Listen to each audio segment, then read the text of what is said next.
अगर month and पे bank balance देखकर तुम्हारा रिएक्शन भी ऐसा ही होता है तो ये वीडियो तुम्हारे लिए है। Well, this is very common among salaried individuals who have just started and today I want to share how you can easily manage your finances. तो फॉलो कर लो यार, क्योंकि सैलरी तो सबकी आती है बट मैनेज करना तुम्हारा भाई ही सिखाएगा। So let's dive in. अब सबसे पहला स्टेप ये है कि तुम्हें पता होना चाहिए कि तुम्हारे पैसे जा कहाँ रहे हैं। So download your bank statement for the past 2 to 3 months and try to bucket your expenses into the major heads. आसान शब्दों में बोलूँ तो दूध का दूध और पानी का पानी करना है यार। Let's say you are paying rent and electricity charges, तो इन दोनों को अकोमोडेशन की कैटेगरी में डाल दो। फिर तुमने स्विगी या जोमेटो से खाना मंगवा लिया तो उसको फूड में डाल दो। और फिर फ्राइडे नाइट जो तुम डेट पे गए तो उसको नॉन परफॉर्मिंग एसेट में। Just kidding but you get the gist right. तो उठाओ यार अपना पेन पेपर या Excel and just bucket your expenses which will give you a clearer view. मुझे सब दिखाई दे रहा। अब तुम्हें बस एक काम और करना है, एनालिसिस। ये आइडेंटिफाई करो कहाँ तुम्हारा पैसा ज़रूरत से ज़्यादा गया और कहाँ तुम ऑलरेडी डिसिप्लिन्ड हो। एंड ट्रस्ट मी, यहाँ तुम्हें तुम्हारी रियल प्रॉब्लम दिखेगी। गड़बड़ है दया, बहुत बड़ी गड़बड़ है। अब हम एक बजट बनाएंगे। So you have to define your saving goal. एक अमाउंट रखो जो तुम्हें हर महीने सेव करना है। Let's take an example.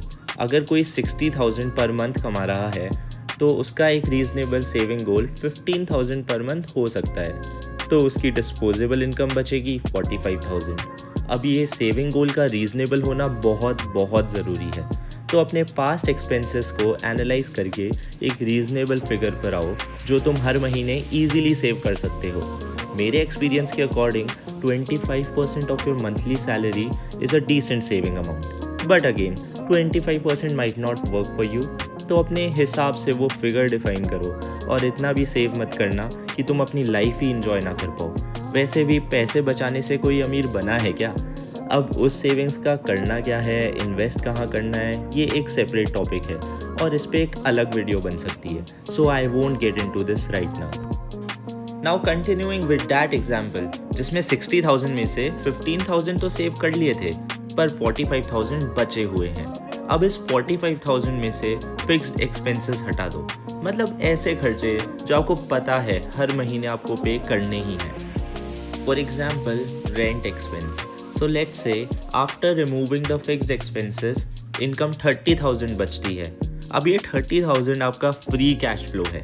So now average it out weekly, मतलब 30,000 एक महीने का है और एक महीने में ऑन एन एवरेज 4 वीक्स होते हैं।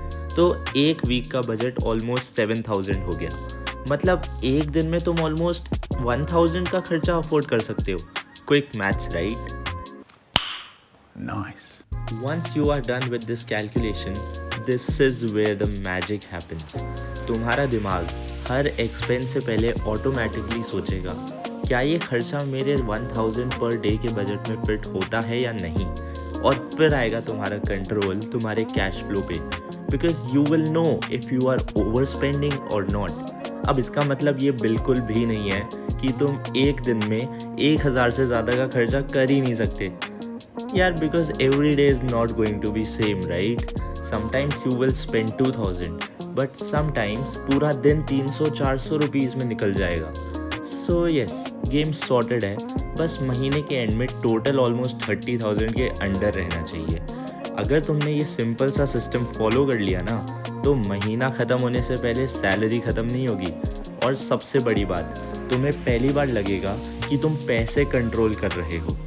तो ये टेक्निक फॉलो करो और चैनल भी, क्योंकि तुम खुद देखो, ये देखो, है मुझसे कोई स्मार्ट? बताओ। And let me know in the comments if you have any other money controlling tips. अब पैसे बच गए, अगले वीडियो में उन्हें ग्रो कैसे करना है वो देखते हैं। Thanks for watching and stay fin savvy।